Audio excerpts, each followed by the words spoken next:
Ako, nabanggit ko ba sa inyo na simula nang dumating si Bugoy, yung DE17B natin, nagsimula na magtampo tong Nissan Sentra ko na B40 na two-door, si Lucy. Ayan, so pakita ko sa inyo kung ano nangyari. Anong klase pagtatampo ginawa nitong kotse nito sa akin. Malapit na talaga ako maniwala na marunong magtampo ang mga kotse.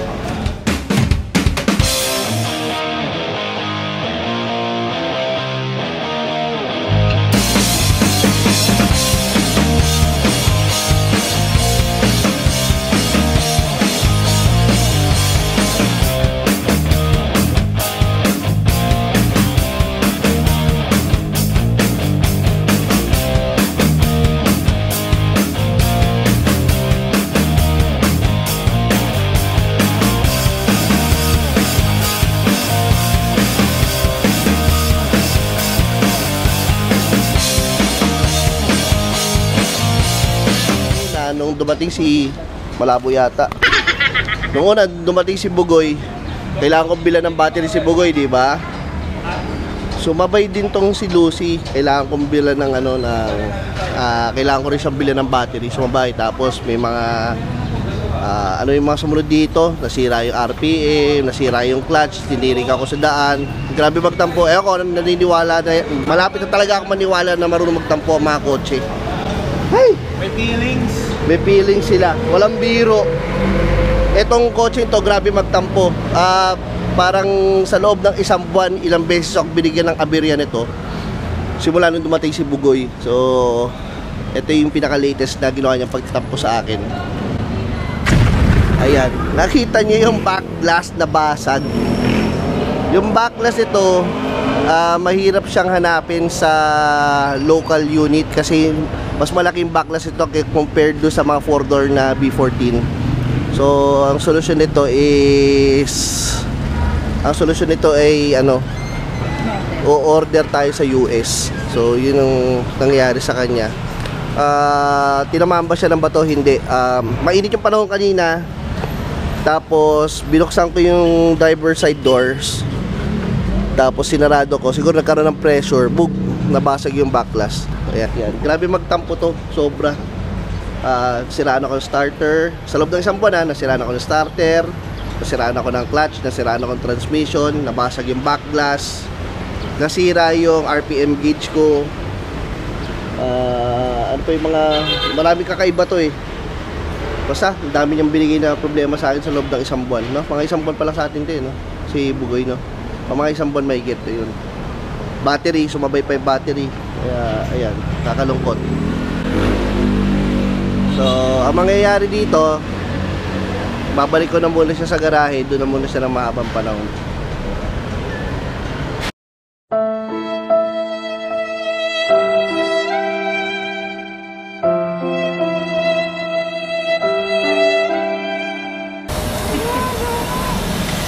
Nahigop ba yan? Grabe, miski sa Kailangan mas dikit. Ay, nabasag. Ay. Wala, ganito talaga kailangan tanggal-tanggalin.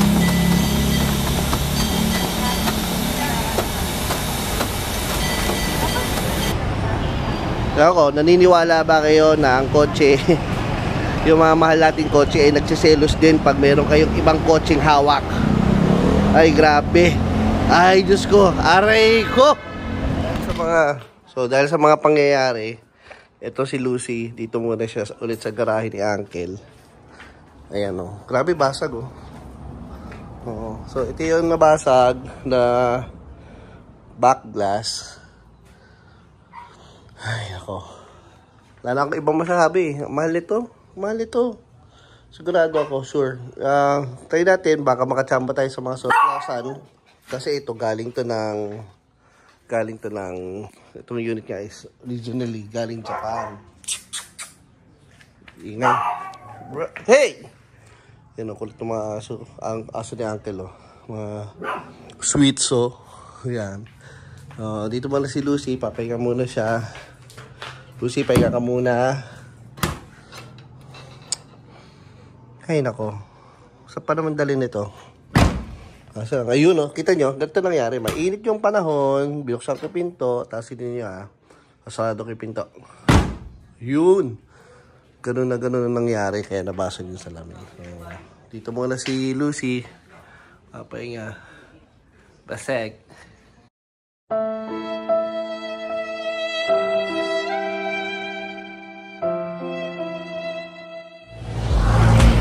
So, ito gawa nga nung may nangyari kay Lucy, nabasag yung back glass. Buti yung videos ni Madam, ni manager namin, shout out kay Ma'am Tere, nandito sa shop ni Boss Joan. Pinapa-restore kasi tagal na, parang pinapa-restore ba tawag doon? Parang binubuhay namin ulit kasi tagal nakatenga doon sa kanila yung sasakyan, parang more than a year nakatenga yung Vios. So, sila aircon, sila PMS, palitang gulong. Buti nandun sa shop ni Boss Joan. At yun, medyo minadali namin ngayong araw. Yung pwede lang, yung mga immediate na kailangan lang, yun yung ginawa. So, nandito kami ngayon sa may DC 5-Star Trading dito sa may Marikina. So, ayun yung Vios nasa loob. Ayan siya ngayon. Papalit kami ng gulong. Lowfen ba pangalan ng gulong? Gawa ng Hancock. So, yun lang. Salamat po, Ma'am Tere. Kaya muna ng kotse nyo saglit. Sabi sa Vios ulit after pakabitan ng bagong gulong. Parang sa loob ng 3 oras. Yung mga basic na PMS na gawa na ni Boss Joan para dito sa Vios na to. Dahil nga nabasag yung back glass ni Lucy, yung aking B14 na coupe, napilitan akong iiwan siya dito sa garahe ulit sa Antipolo sa uncle ko. So matagal na panahon ko siya siguro hindi makikita, hindi magagamit kasi o-order pa tayo ng back glass nung B14 natin na coupe. Ngayon sabi ko malapit na yata ako maniwala na talagang may feeling sa mga kotse. So, malapit na ba ako maniwala o naniniwala na talaga ako kasi sinunod-sunod ako ni Lucy parang sa loob ng isang buwan. Lobat, sira battery, tapos nung dumating na yung papeles ni Bugoy, yung LTO papers niya ba, ito naman si Lucy, itinirik ako sa sa bypass. May nabasag na part doon sa transmission niya. Tapos yung transmission niya hindi ordinary transmission kasi LSD transmission yun, so mahal. Talagang yun pa talaga yung binasag niya. Tapos nasira ang clutch, madaling araw nagkukumpuni. Tapos nung makumpuni ko siya, pinahirapan naman akong i-start siya ulit doon sa isang gig, hindi ako makauwi. Nakarating ako kila Boss Joan, doon tumirik ulit yung starter, nagpalit ako ng starter. Tapos ito naman ngayon, nabasagan naman ako ng back glass. So convincing na ba yun para maniwala ako? So convincing na nga siguro yun para maniwala ako na na may feelings sa mga kotse. So sige, may feelings ka, diyan ka, tambak ka muna. Hindi, pahingin ko muna kasi umorder tayo ng back glass galing US. Inaalam pa kung magkano shipping. Mura lang yung back glass sa US, pero yung shipping tingin ko mahal. So yun ang aabangan nating kabanata. So shout out sa aking manager si Ma'am Tere sa pagpapairam ng kanyang Vios.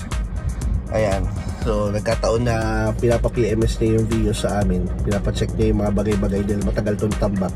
So ito muna yung pagkakabalahan natin this week, itong kanyang Vios. Tapos balikan natin si Bugoy the following week po. Update sa ating DE17V na si Bugoy. Ano bang bago dito? Nag-undercoat si Joan. Kaya nga sabi ko sa inyo, walang kuryente dito sa shop. Magkano, Jo? 80 pesos. So ito yung pinambuga ng undercoat. 80 pesos. Kaya wala tayong compressor, walang kuryente pa dito.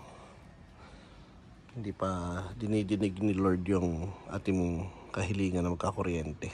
So okay lang. Ito ginamit. Dito nilagay yung pang undercoat na 3M. Tapos nilalagyan ng hangin. Tapos pinipindot to. Yun. Pinipindot. So ayan ang resulta. Yung resulta. Ayan o, yung mga pag-undercoat. Ayan. Sa loob nito mga butas, undercoat. Kaya may mga tulo-tulo. Nag-overflow. Ayun nga, mayroong overflow doon sa kabilang salamin. Ayan o. Pero mas madali lang tanggalin yung overflow na yan. Gas lang yung katapat yan eh. Ayan o. O, diba? Nisprayan ni Joe dito.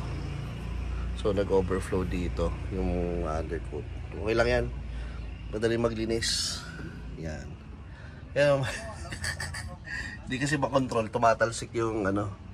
Tumatalsik yung undercoat. Ayan. So, may mga ganyan. May mga ganon. Ito nga nagkalat oh. Joe, nagkalat. Yan, natalsikan. Okay lang. Madali linisin yan. Gas lang katapat yan. Ayun lang naman, tapos masimasilya ng konti. Pero isasarado na natin itong auto sa madaling panahon. Magbabakasyon lang ngayon dahil mag-Holy Week. Kakabit na lang yan. Ilulum na lang ng electrical tape yan, saka ng ano, yung hose tag doon. Hindi ko alam kung ano tag doon. Parang elephant hose na maliit. Yun. Yan. O, ina-assemble na to. Hopefully, bago matapos ang Abril, lalabas tayo. Mamasya na tayo ni Bugoy.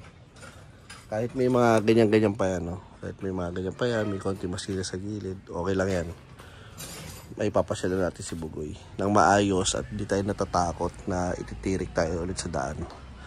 Gawa ng may faulty electrical na pagkaka-convert, mga ganun ba? So, bago matapos ang araw, ito muna, oh. Ito mo, oh. GL Racing din yan. Si Joan din tumira niya, no? May korte na. Nabuo niya na yung tambol ng isang quarter panel dito ng ating minivan na si Bugoy. Oh. Nice. Yung tumira niyan, yung electrician din, yung latero, saka yan, kung magiging pintor na rin yata ito si Joan. Dito lahat yan sa JL Racing. Meron tayong parating na customer na it's either, di ko alam kung DE64 or DE17 yung pagagawa niya dito sa shop. Yan. So, unti-unti tayo tumatanggap na tayo ng mga DA projects ng ibang tao dito sa shop. Gagawin natin yan. Ito, daming spill ng ano, tawag dito? Ng undercoat. Pero madaling linisin yan. Gas lang yan eh. Nasubukan ko na rin. Gas lang yan. So, bye.